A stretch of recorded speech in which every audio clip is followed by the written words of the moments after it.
Hello and welcome to our Building and Packaging Modern C++ session. My name is Piotr Gaczkowski. I have over 10 years of experience with writing C++. Recently, I'm mostly focused on creating my own side projects with C++. Other than that, I also like to listen to music, read a lot, and practice parkour. And my name is Adrian Ostrowski. I also have almost a decade experience in C++, and aside from professional work, I tend to try many different things. Recently, I learned how to sail, for instance. So without further ado, let's switch to the topic at hand, which is building, and let me start with my part. This part, we will talk about mostly tools that are used for building C++ code, and one of the most popular tools for this is Cmake. So, for those of you who don't know this already, Cmake is a build system generator, so it's not a build system on its own. It's a de facto standard way for building C++ code. And all examples in this talk based on Cmake, so this is why we want to give you a short recap, perhaps a too short recap, just of what we need to uh, understand what we're talking about here. So let's start with how to install Cmake. And the most common way is to just grab it from your system package manager. But the minus of this approach is that, let's say on the latest Ubuntu LTS, it's in a pretty old version. As I'm recording, it's 3.16.3. So you could be tempted to get a different one, let's say from Brew. So if you're on Mac or Linux, you can use brew install cmake, and this will give you a 3.19.6. But this still isn't the newest version, so this is why I would like you to try out a different approach. And actually, there are two that you could use. One of them is Pip Install Cmake. This time you can get the latest, greatest, usually. 3.21 is supported. And if you want to try out something else, you can also use Conan to install your Cmake. There's a feature or a generator called virtual run env, and this will give you a set of scripts called activate run, which you can source and then use the tools that you want to use. So now as we have Cmake, let's quickly show how to use it. So the basic idea is that you create targets, either executables or libraries in the most common case, giving some sources. You can link between them or specify dependencies. They propagate the include directories and other properties automatically. So in this case, we want to set up public dependency on our application to from a library called mylib. And if you want to link to something that comes out of your project instead of being defined in it, you can just find it using a find package. For instance, that's just one of the ways. And then you can link using the same command, target link libraries. Here we use what's called an alias. So we have this my dependency double colon my dependency. So this way you can be, if you use the targets this way, you can be sure that you won't, you will use cmake targets instead of some random library name that is not even involved in your project. So you can also integrate other tools into Cmake, and they can often provide you with better code eventually, so help you drive quality. And Cmake uses variables to specify paths for those tools. So there's one for CPP check. As you can see, there are also for the linter, for clang tidy, and even for include what you use. And other tools can be also integrated. So one of the ways to integrate using variables is to just specify the compiler launcher. And this is used to use a different tool which will then run your compiler. And we'll see in a second how this can be used in practice. So now that we know how to build code using Cmake, let's talk about how to get the builds faster when you're using Cmake. So there are a bunch of low-hanging Cmake fruits that you can pick, and one of them is to change your build system. And I'm not telling you to drop Cmake. I'm telling, because it's a generator, I'm telling you to change the build system that you use under the hood. Other ways to quicken the build is to build only what's required, and also you can use just the tooling that you need to use. And let's go over all of those items quickly. So first, I would like to introduce Ninja to you. Ninja is a small build system designed to be used with a build system generator. And it tends to be especially faster for incremental builds, but if you have a large enough project, it should be much faster than Make, even in the common case. So this is what, as a developer, you should care about. If you're working on a day-to-day basis with code, then incremental builds are of utter importance. And Ninja is used by many projects, by Chrome, Android, LLVM. And if you use Cmake, there are pretty easy ways to start using it. So one of the ways is to just specify Ninja as the generator. Recently, you can also use the Ninja multi-config generator. So this is cool if you use Visual Studio, because it's a multi-config IDE. So another way is to just export a variable which tells Cmake to pick it up.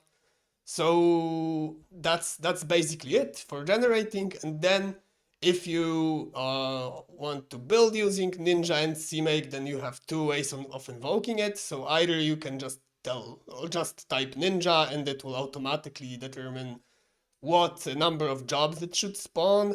And if you want a universal way to run builds, then you can just type cmake --build and then a dot or other directory. And if you use Ninja as the generator, it will get picked up. So that does it for Ninja.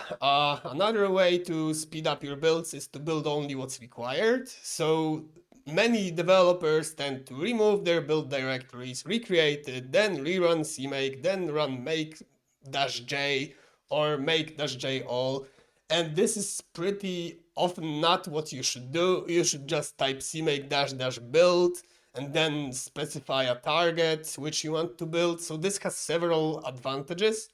If your cmake lists are written properly, you don't need to regenerate cmake each time. The changes should be picked up by cmake on its own.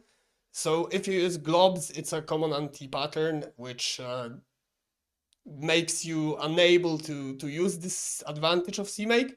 And also, if you specify the target, as we do, you don't build unnecessary targets, which in often cases can really speed up your builds.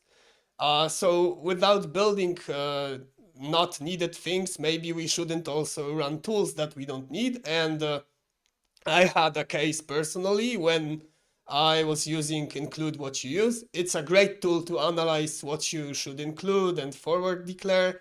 So I definitely recommend you to use it. It can give you great build speedups, but running it has quite an overhead on its own, which is a problem if you want to use it using this, for instance, on your developer day-to-day life. And what I would recommend is just to not specify include what you use using this cmake variable that we saw before, unless you want to do it to speed up your builds. So you should do it periodically. Then it can give you a speed up, but you shouldn't do it from build to build. Okay, so now let's move to a different tool that you should definitely use. And if you should pick one tool from all of the tools that we saw here, I would recommend you to pick Ccache. In essence, it's a compiler cache. It allows you for much faster recompilation for many C family languages, including C++, Objective-C++, CUDA, and assembly. And it also compresses the results. It can provide you with statistics, checksums for correctness, fallbacks if it doesn't know how to build. Also, it can be pretty easily integrated into your existing CMake projects, and also It emerges with support for C++20 modules, which is also a very cool addition, but it's still work in progress. Okay, so how much does it really help? In my personal experience, it can really cut off most of the time from the second build onwards, and for incremental builds often too. So don't take my word for it. There are also benchmarks using various ways you can run Ccache, and then can get you even over almost 150 times speed up, which is really impressive in my opinion. Okay, so with having said that, let's speak about the environment that Ccache supports. So it works on Linux, it works on macOS, it works on Windows, but not with MSVC. There's a pull request which is being actively uh, developed still, and it supports GCC, Clang, and NVIDIA compilers. So it's quite a cool set to have. And if you want to install it on Windows, you should just use binaries from GitHub or use a package manager like Cpuc. For other systems, you can either use the system package manager, although that's not the recommended way. You can also take it from Brew or from Nyx. Piotr will say a few more words about Nyx soon. Or you could just build it from sources if you want. Okay, so once you have it, you just, to use it, you just need to call Ccache and then the regular compiler invocation. And if you don't want to type Ccache, you can also do links for masquerading the compilers. I'll show that in a second. And also you can just integrate it easily with build systems or Cmake. And to ensure that Ccache is used by default, if you want masquerading, you should just create a set of symbolic links named like your compilers and put them in your path, and then just call your compiler by name. So this way, for example, user local bin G++ would be called. It will actually be a link to Ccache. It will call Ccache, and then Ccache will recognize it was called as G++. So it will invoke itself with G++. And integration with Cmake is the easiest and most pleasant way, I think, that you could use it. So it's as simple as setting one variable, this compiler launcher I mentioned before. And if you want to do it in a flexible way, you can first find if you have Ccache installed on your system, and only if you have it, then you set the rule launch compile for your Ccache program. And that's basically all you need to get started. If you want, you can also configure some environment variables like the cache size. You can also configure the sloppiness. And sloppiness is how strict Ccache is when checking if the thing it wants to compile was already built. So you can also specify some debugging, logging variables like read-only mode, or forcibly recaching the compilations. And also you can prefix, put another command as a prefix for the compiler. So we will show how to use it in a few slides. Also, a cool feature is that you can actually share your cache if you put it on a network storage. And this way you could share your compiler results with other developers or with CI machines. It's really going to give you a lot of speed up. And if you have several clusters, just remember that it may be faster to provide one cache per cluster. Okay, so if you want to share Ccache between users, I'd recommend the users to be in the same group, and then you have to set some config variables, like set a larger cache size because the default is just 5 gigabytes. You set the base directory, which is cut off from the path from the part of the path that gets hashed. You specify where on the network the cache will reside. You don't hash the current working directory, so that users can, regardless of where actually they start the build, they will get the same results.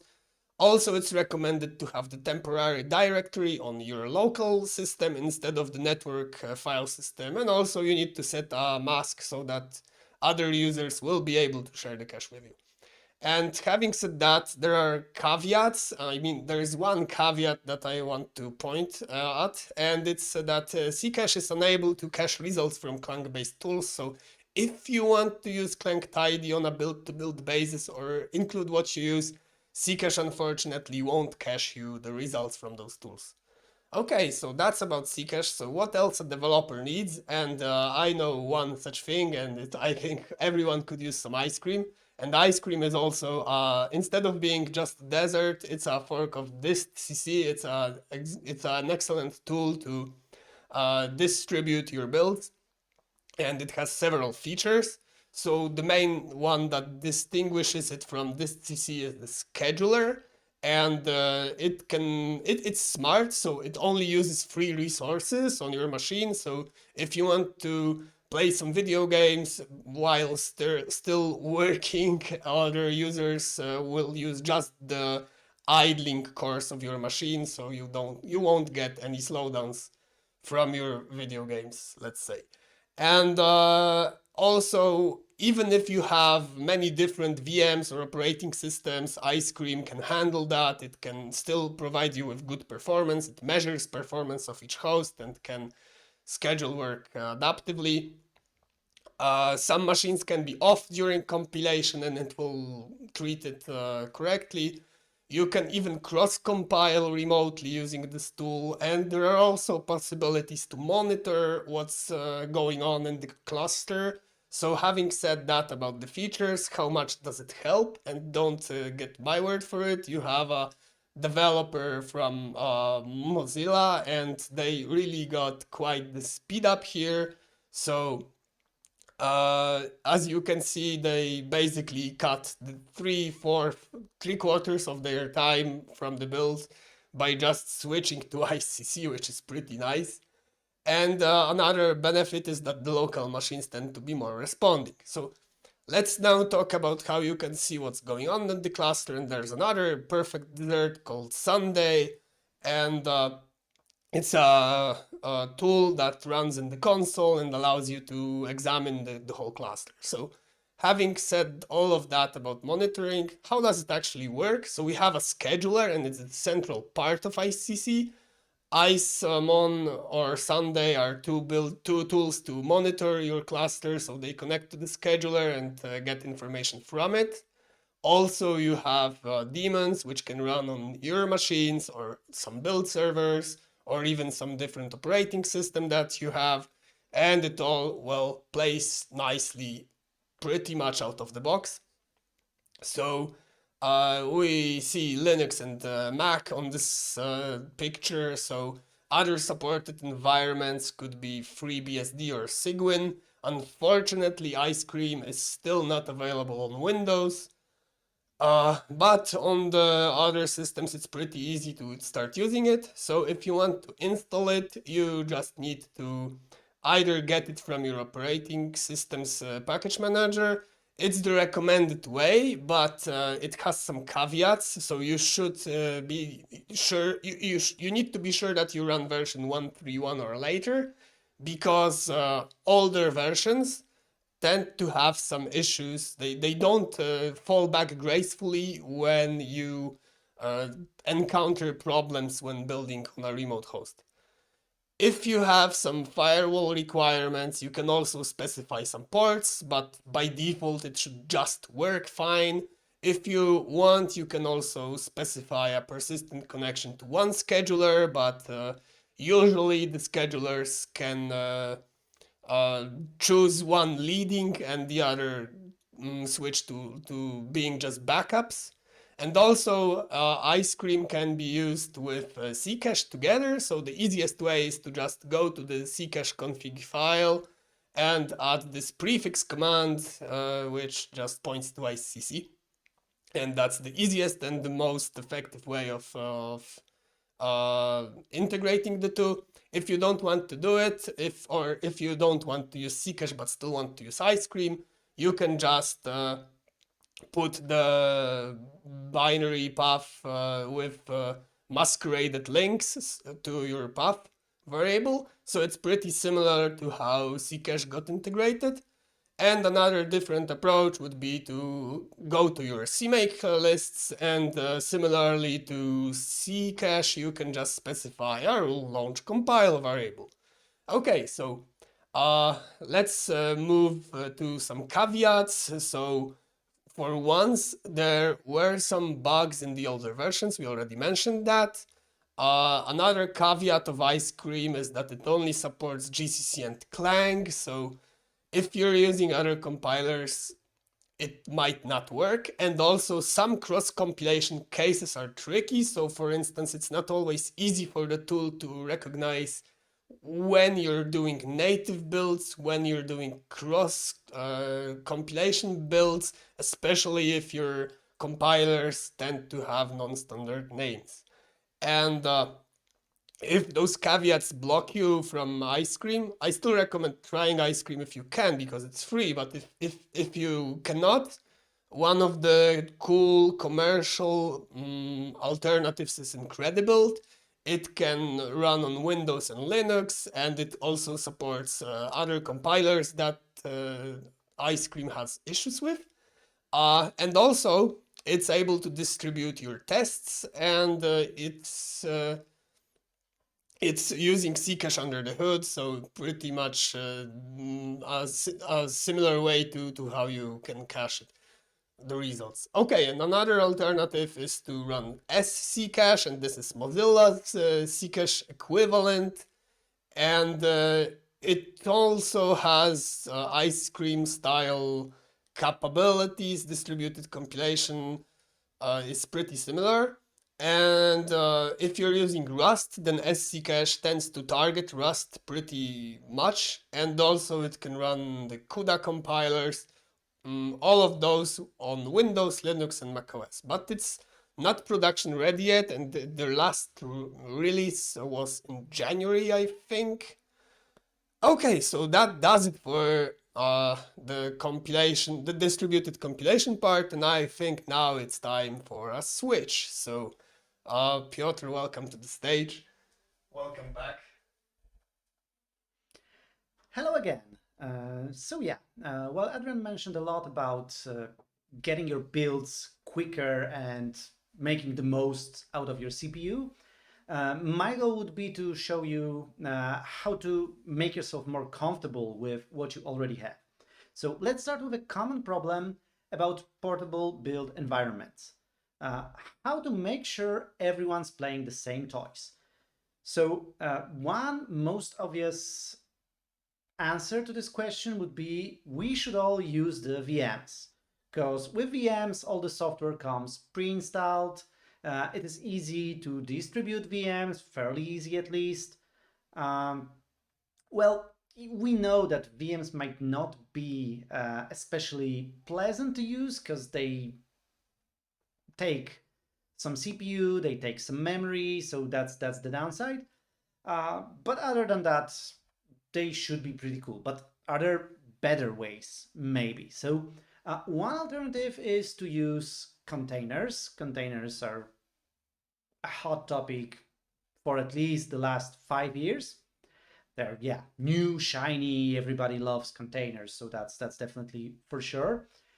They're slicker than VMs. They don't take as much CPU. They don't take memory. They basically behave on par with native applications. So maybe containers are the best way to ensure portable environments. Probably, though, application containers, so these are the thingies that, for example, Docker uses, are not necessarily the best way for managing toolchains calls. Application containers are designed for one container, one application, and toolchains usually require launching lots of different tools. You have Ninja or Make, which spawns various GCC front ends, which then spawn linkers, etc., etc., etc. It's a big mess, to be honest. So what else is there? And this is the part that Adrian already mentioned. There's this cool thing called Nyx, and Nyx is a bit tricky because it may mean Nyx OS, the operating system based on Nyx. It may mean Nyx package manager, but Nyx may also mean the language used by this package manager. Whenever I'm referring to Nyx, I'm mostly referring to the package manager right now, so that's that. So Nyx is a package manager that operates in userland. It doesn't require root access. That's perfectly fine if you want to have multiple users installing different stuff, no problem. It is deterministic in the way that you use it. So always people using the same Nyx packages version will get the same packages, the same environments. Everything is behaving exactly the same way. So that's totally cool. You can have atomic upgrades and you can have very easy rollbacks with Nyx because you can always take a step back to the time before you installed a given package. It can also manage environment, setting necessary variables, configuring this stuff. So that's also very cool. And as I've mentioned before, multiple versions of packages, not just that multiple users can have different packages installed, but they can have multiple versions of such packages installed side by side on a single system. One person may be running GCC 10, another one 11, another one may want to use specific version of NeoVim, no problem with that. And Nyx works very well on Linux and also very well on macOS. One thing to look out for, if you're running the fresh ARM-based Macs, some of the stuff may still be a bit shaky, but most is already working smoothly, so that's totally cool. Nyx takes a functional approach, so installing or upgrading a package won't break any other packages and won't break your system. That's very important. Every package is installed in a separate directory, which prevents inconsistent state because no package is interacting with any other directly. What's more, the entire directory where the packages reside is read-only most of the time, so nobody can even change anything inside. It's great for multi-user environments.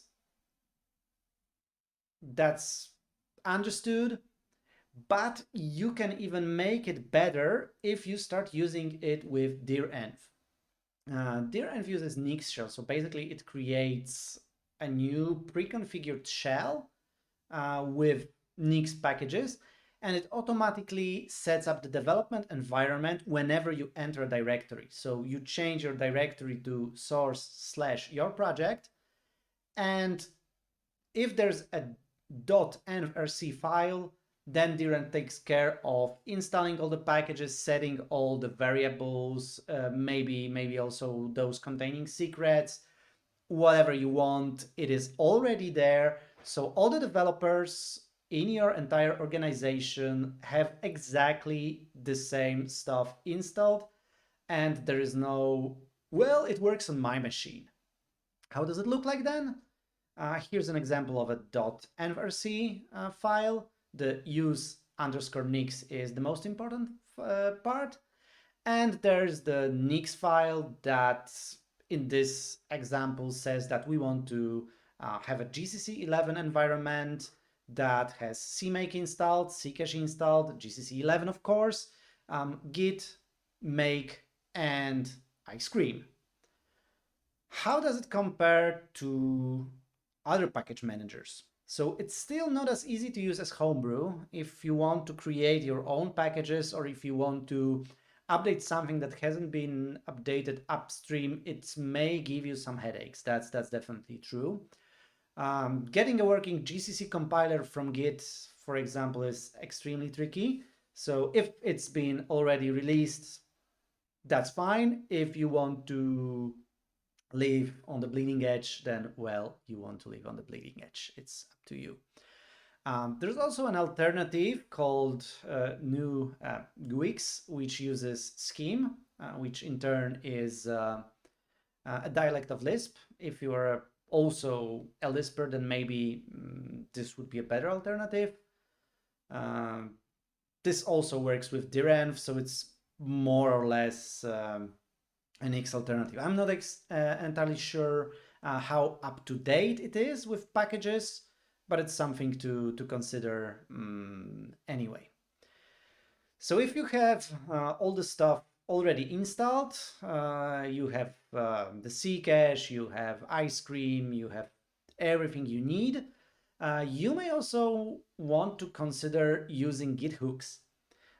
Git Hooks are a cool way to make sure that you run your tests, that you format your code, that you do a lot of other stuff before you commit your changes and then push them to the central repository. And there's an app for that to configure and manage the Git hooks locally, and it's called, surprise, surprise, pre-commit. Pre-commit is a Python package. You can install it on its own using your favorite package manager or using Nyx, of course. And it's configurable with a YAML file.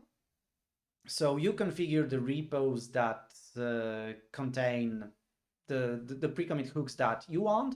So in this example, we want to check that we don't add large files to our repository, that we don't have case conflicts, that we don't accidentally commit merge conflicts, that we don't have mixed line endings, DOS and Unix, that we don't commit to the master branch, and that we don't have trailing whitespace. These are like pretty common stuff that you can use with any project, basically. But there are also pre-commit hooks that are dedicated to C++ projects. So for example, you can run Clang format whenever you are committing your code. You can add some arguments to Clang format. You can exclude some files or directories from the checks. Yeah, you can do a lot of cool stuff with that.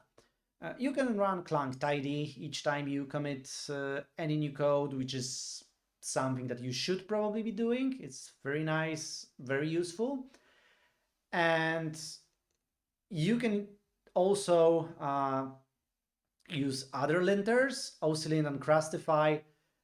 Adrian previously mentioned include what you see, and that running include what you see on each compilation may not be what you want to use. So then you can use include what you see only in the pre-commit stuff. It won't be run every time you rebuild your project, but it will be run when you commit the changes. So you don't accidentally commit something that is unnecessary. Also, if you are running Cmake, you can run Cmake format so that the formatting in your Cmake files is consistent. Okay, so now something a bit about packaging. Historically, sharing prepackaged C++ stuff was a bit problematic. Usually on Linux, for example, you wanted to use System Package Manager, which may not have the exact versions that you want. And yeah, this can bring you some headaches. So otherwise, you would probably have to compile everything on your own, share it somehow with your colleagues. Yeah, less than ideal situation. But there is Conan, and Conan was already mentioned by Adrian before, but I want to dive a little bit deeper in what it does. And Conan is a package manager for C++.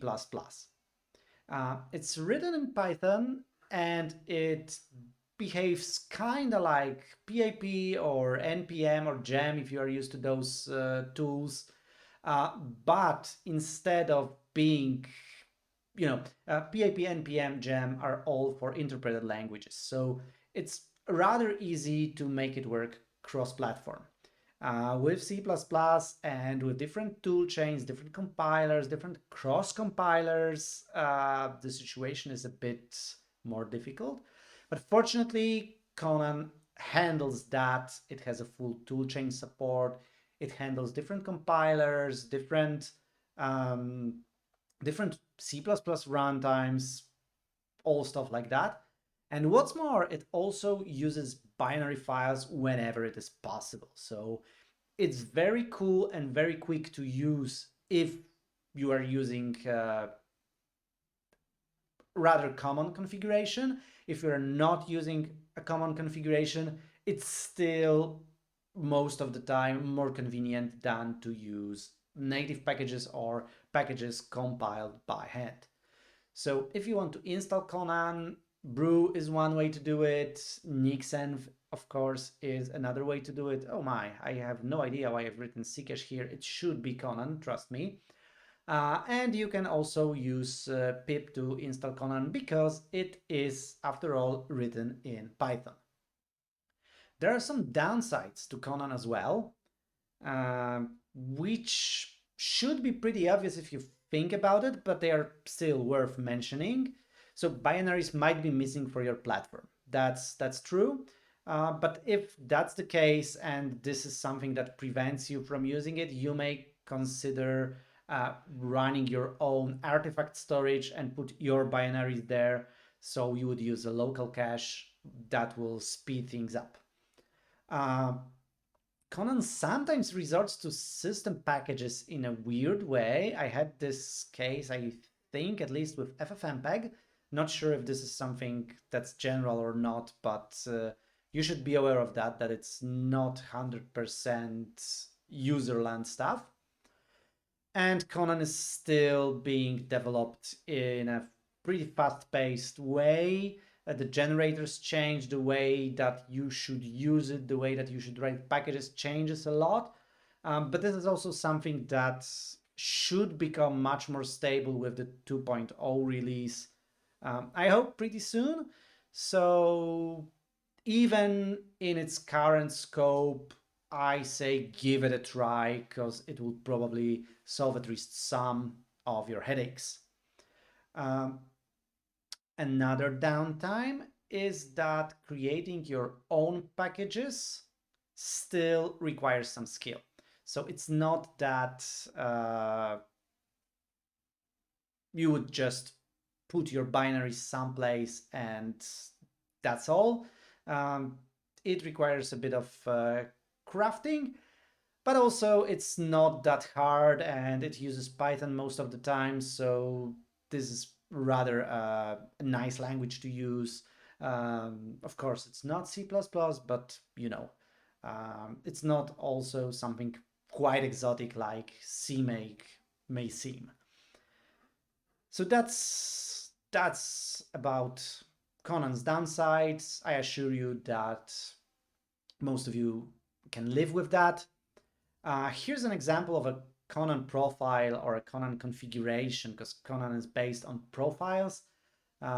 You can install packages for Conan for different cross compilers, for different compilers, different ABI versions, etc. So to make Conan work, we need to define the OS that we are targeting, the OS that we're building on, the architecture, the compiler family, the compiler version, the C++ ABI that we want to use, and the build type, whether it's a release or debug build. Most of that can be auto-configured. Conan can guess the profile for you and you only modify it if you need it. But this is like an example of how it looks like. And the old style to configure your dependencies with Conan is to write a confile.txt, which contains the requirements. In this case, we want to use flag library and speedylog, and we want to generate Cmake files for that to use. To include it in our project, we would then use Conan basic setup targets, and that's mostly it. In target link libraries, for example, we just refer to Conan libs, and that's all. Unfortunately, this is the old school Cmake style that Adrian already mentioned is kind of discouraged. So there is another way to do it. And this another way is to use Cmake deps. In this case, we are depending on Microsoft's GSL, and we want to generate Cmake depths. So Conan will download all the stuff to our machine and then configure the necessary find packages files locally in a build directory. So in this case, we would just resort to the standard way of configuring Cmake stuff with find package. Another tool that you might not be using, but it's definitely worth it, is Cpuc. And Cpuc can generate source and binary packages for you. It could speed up NSIS installers. It could speed up macOS DMG archives. It can create Debian packages, RPM, tarballs, whatever you want. If the platform is supported and you have necessary Cpuc configuration, but default configuration is quite cool most of the time. But you need to know how to create Debian packages, and you need to know how to create RPM packages if you want to build them with Cpuc, which may not be very convenient because you're most of the time doing the same job twice. The alternative would be to switch from deb and RPM packages and instead use something like AppImage or Flatpak. AppImages and Flatpaks are similar in their approach. They're basically compressed file system overlay that include all the dependencies inside them. So you can think of AppImage or Flatpak as kind of application containers for desktop Linux distributions. This is the new way to package portable Linux apps. Flatpak is definitely more recent. AppImage has been there for a longer time. For one of the projects that I've been working on, I decided to go with AppImage, and I think this was a good choice. It was rather easy to integrate it with the rest of the toolchain. It generates nice self-executable files that I can distribute to my clients, and they can just double-click it, or in the console run / yada yada yada, and the application launches pre-configured with all the stuff that's necessary already there. So here's an example of how you can add a custom target in your Cmake for AppImage. So yes, I know it's not very elegant. This could probably get better, and definitely there is the possibility to write a nice Cmake library to handle AppImages for you. But other than that, this is how you build a graphical application using Qt with AppImage. So you first call the Linux deploy stuff, then you call the Linux deploy plugin stuff, and then you put some configuration. So for example, where your application is installed, what plugins are you using, where is the desktop file, where is the icon file, and which target, which Cmake target would be the entry point of this application. That's it. Another step would be to add a custom command for making an installer out of that. And this is also rather simple. You need to call one Python script and again, provide where your AppImage file is residing, how the application should be called, and also what should be the icon used for the application. That's it. And if you are hungry for more, come on, don't be shy. If you're hungry for more, you can check out our book, which features a chapter on building stuff, but not only. It also has a lot more to do with architecture. focused on C++, but not just for C++ developers as well. And we will be on the book fair with this book as well. So you can ask us anything. Adrian, Regardless, something more? if you're a developer wanting to become a software architect, or if you are a software architect already, I think you could get some new knowledge from this book, and I recommend to you to buy it. Also, if you already did, then thanks. Of course. Okay, so having said that, if you have any more questions, you can catch us on this conference. You can also catch us using the handles that you can see here or on Twitter, LinkedIn, wherever you basically want. So thank you, and that's all. Thank you very much. Have a great day. Enjoy the conference.